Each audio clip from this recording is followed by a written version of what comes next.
Hey everybody, it's your girl Bunny. To all of my returning subscribers, hey, how you doing? And for those of you who are new to the channel, welcome. Kick your feet up, subscribe to this family-friendly channel, and don't forget to click the notification bell so you don't miss any posts. Also follow me on Instagram at the same profile name so you don't miss the sneak peeks of what's coming up next. In this video, it's Pose, Season 3, Episode 4, entitled Take Me to Church. I give a full episode recap with photos offset to the side, and then I give my review at the end. No need to dig around. I have all of the minute marks in the comments. It's all coming up next. Pray Tell awakens from terrible night sweats. He gets up, changes the sheets, goes back to bed only to be awakened just a few hours later with the same unfortunate results. He sees an area of skin that's swollen and lies in the bed for the rest of the night in fear. Nurse Judy confirms that unfortunately the swollen area is a swollen lymph node associated with AIDS. But they are awaiting more information from the biopsy, and they need to speak with Dr. Greenberg in order to get a better idea about what's going on. Pray Tell is anxious to get more information because he hasn't had a good night's rest in weeks.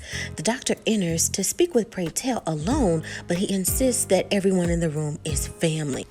The doctor confirms the unfortunate news that it is lymphoma, cancer. He tells him that he could do chemo, but the chemo would do more harm than good and could take his life. The estimated life expectancy is 6 months. Nurse Judy thinks that he should get a second opinion because she's seen other patients with similar diagnosis but have had longer life expectancies.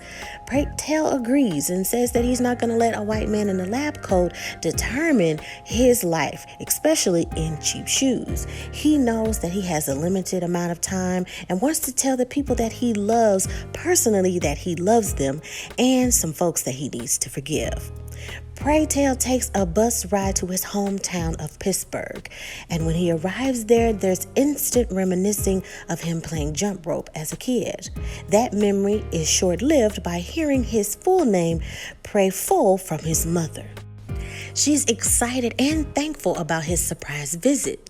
Even Aunt Latrice and Jada are coming for her lunch with some fried catfish. There's a little jabber back and forth. Is that real sick? How much does that shirt cost? Is it $100 to $200? What would you guess? Because that money could be put to the side to fix the leak in the church. They want to know how things are going in New York and if you're here for money because there's only so much that they can give him. Although he's not there for money, and he wants to share the news. He shares that he was HIV positive for 6 years. Now he has AIDS and he's dying. His mother is so upset that she cries and leaves the table. The family insists to just let her go to be alone. There's a debate from Latrice, the aunt, that the Lord should be there to save his soul from eternal damnation, and she begins to pray. But Pray tells her to please stop it. I don't need your prayers right now. I need your love. She goes on to say that I have always loved you. I hate the sin, but I love the sinner. Jada puts her 2 cents in to say that, you didn't care for my soul too much and you weren't there when I needed you when I got my divorce. But she says that's no excuse. The debate over that is that she had a child out of wedlock and had it by a married man. She feels that Jada's argument is not one to give because divorce, homosexuality, pedophilia, they're all in the same box. But Pray Tell says, don't put me into that box. I was born this way and it wasn't a choice. If it was my choice, I didn't choose to be beaten as a child and called terrible names, and even the treatment from the church. Jada apologizes for not knowing his struggles and promises to be with him to the end. Latrice is leaving to go to church and encourages Pray to go with her because he'll love the new pastor, Mr. Vernon Jackson. And Pray Tell is shocked to hear that name. Members of the church have brief choir rehearsal as Pray Tell listens. After the rehearsal, Pray is shocked at the title of Pastor Vernon Jackson. It's been 25 years since they've seen one another, and he wants to know, what if I were to tell you that I were here to see you? But Vernon stops those thoughts by saying, I'm married with children. It's Ebony, Pray Tell's best friend growing up. Pray can't understand because he told Ebony some really intimate things about him and Vernon, and she knew everything that was going on with their love affair. Vernon explains that he gave his life over to God and resolved those feelings with Ebony's help. He tells Pray Tell that he always loved him but didn't want to turn his back to the church. But Pray Tell explains that the church turned him away, and he witnesses hundreds of children flock to the city because of what they lost and how they were turned and pushed away by the church. He also tells him about his health situation and that he's unfortunately dying, but he just wants him to just come over and have dinner to meet the family. And Pray says, oh, that's a terrible idea, and has the nerve to even share and quote scripture to Pray Tell. But of course, Pray isn't trying to hear it. Pray Tell's mom is finally out of her bedroom and sits alone with her Bible, reading. Pray Tell wants to talk, but she says, quote, there's nothing to talk about, and what's done is done. There's a heated argument concerning leaving the pastor alone because he's chosen the right path and not to stir things up, and how she feels that Pray Tell has turned his back on the church. But the counter argument from Pray is that all she cares about is the appearance, the image, even her doing nothing about when he told her about how her husband preyed upon him as a child, all the way up until he was old enough to push him away. She's saying painful things like, I needed a husband, and it happened over 20 years ago. Let the past die. Pray is so hurt that all he can say is okay. There's a flashback scene of Vernon and Pray Tell singing in church. There's even flirting and kisses shared. His aunt, unfortunately, catches them in the act. It's dinner with Vernon's family, and the children play a game of citing scriptures. Vernon gets a call of something pertaining to the church. It's Mrs. Williams, and she's in her last moments. He has to leave, leaving Pray Tell and Ebony to talk. Pray Tell admits to Ebony as they drink some tea that he was in complete shock that she married Vernon. She was a cheerleader and did all of these great things, and she could have been with anybody. He feels that she's turning a blind eye, that her husband is gay. She shares that there's a 5-year gap between the children because Vernon wouldn't lie with her, and wants to know what are some details on how to pleasure her husband. But Pray wants her to know that there's nothing she can do because he's gay, and she's choosing to live a lie. Vernon comes back to report that Mrs. Williams passed away peacefully, and he wants to go with the walk alone with Pray. Vernon shows obvious chemistry and tells Pray that he misses him, and that being there, it sparked the feelings within him. Then Pray starts to literally pray for him, asking to fix it Jesus. Vernon wants to be with him, but he's scared. But Pray reminds him that he has a wife and children. He can't abandon them. Vernon agrees that, that would be wrong, but he can't ignore his feelings, and kisses him. Pray tells him that he doesn't have much longer, but Vernon says that he doesn't care and he wants to live out those last moments in time with him.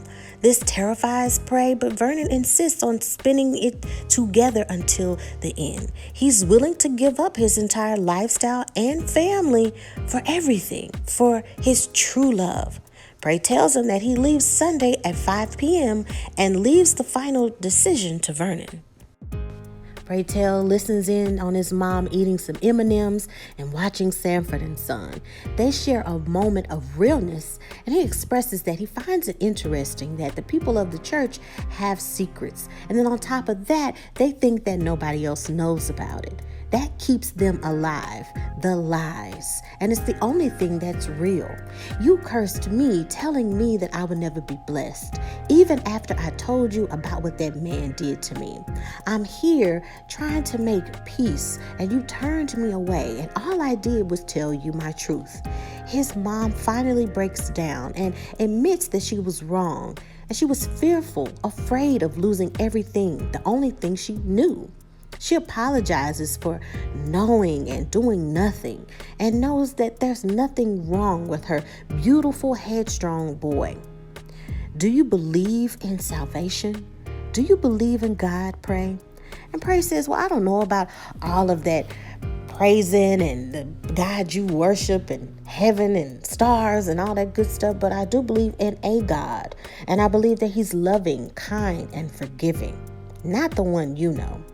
His mother wants him to come to church with her one last time before he leaves. He's a little resistant, but then agrees that he'll come with her for one last moment in church. They arrive the next day and they join in on the praise. His Aunt Latrice tells everybody that they're welcoming someone that hasn't been home in a while and invites Pray to sing. And then he does a beautiful, amazing rendition of This Day.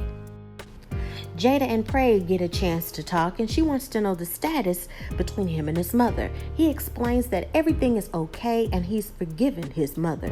She apologizes for not protecting him when he was a child because she had an idea and kind of knew about Ernest. She wants Pray to know that when it's those difficult times in New York, that there must be a presence with family, to let him know that everything is okay. And she wants to make sure that in his last moments that everything is the way that he wants them to be. She hands over paperwork that is the power right of attorney. And due to the laws, no one will have privilege over everything because they note anyone that's blood related. Pray wants to go peacefully at home and cremate it. And with those ashes, he wants it in heart lockets to give everyone a piece of him. His family, Aunt Latrice, friends, and his mommy. He signs the documentation and makes one final note that if someone named Electra wants the locket, that she can kiss his entire butt. They laugh and they toast. Pray waits on his bus but anticipates Vernon's car arrival. Every car that passes by, he looks on anticipating that maybe it would be him. But unfortunately, it's not. His bus arrives and there's no Vernon. As he travels on, he sees more visions from his past. Pray is back in New York, sharing dinner with family and friends, and he prays for Thanksgiving of food, shelter, family, and peace. And that is the end of the episode. Another amazing episode, amazing writing, amazing acting. I loved the cameos of different artists within the episode, as well as familiar actors from well-known series that we've seen in the past, whether that be Fresh Prince of Bel-Air or 227. Just beautiful, and placing them in and weaving them into this series I thought was absolutely beautiful. This episode brings on some of the conversations that need to be had over and over and over again to talk about the emotional trauma that individuals of the LGBT plus community have felt when feeling like, if you're a Christian or if you have these beliefs, why was I turned away? Where was the love? Where was the compassion? And it being just pray for this instead of feeling loved or feeling wanted. So it's really, really important that those conversations happen, because you do hear a lot of stories of individuals that come from a very strong Christian environment and expressing how they felt, as Pray Tell said, his truth, and being shunned away. And you have to evaluate the difference between not accepting someone's lifestyles or behaviors, but still loving. So we saw that in this episode, and it's very, very hard to watch, because it's that, where does condoning, where does acceptance, where does love, where does all of this lie? And then having this thin line of misunderstanding. And that's what happens a lot. The mother choosing the husband over certain things was just heartbreaking to watch. Just get over it. That was 20 years ago. Saying things like that as if it's just spilled milk and not something traumatic that her son went through. And when she apologized, she said, well, I was afraid of letting go what only I knew, which is just, and the fact that they're older, she's set in her ways and her beliefs. And we have Pray Tell reaching this critical point of his life where he doesn't have that much longer when it comes to his health. It's kind of like this, is it too late? You know, all you're thinking about all of the time past that they didn't get to share with each other, etc. So it's this painful conversation that needed to be had 20 years ago. So it's not like, oh, just kind of get over it. It's like, how do you quote unquote get over something like that? These episodes going back with particular characters and learning their backstories are very, very necessary, because you understand their characters. You understand why they may act a certain way. You understand why they don't talk to their parents, or how they ended up on the street. So the backstories, I feel, are very necessary. I did read that a lot of people thought that, oh, this episode was boring. Oh, and I didn't think it was boring at all. It's something that, especially within certain cultures, it's something that needs to be discussed. And it's something that can't just be brazed over, because we have an entire lifetime of people that could have been living their lives together, loving one another, or at least having more and more conversations to understand one another that could have been happening. It's unfortunate that they're having this conversation so late in their lives. And now that Pray Tell is on this time constriction of not knowing when, which is everybody, but, you know, like he said, now I know, you know, I thought it was a very beautiful episode. Let me know what you think. It's one of those topics where people either are afraid to talk about with their families, or either they don't talk about it, they brush it under the rug. But these conversations are very necessary.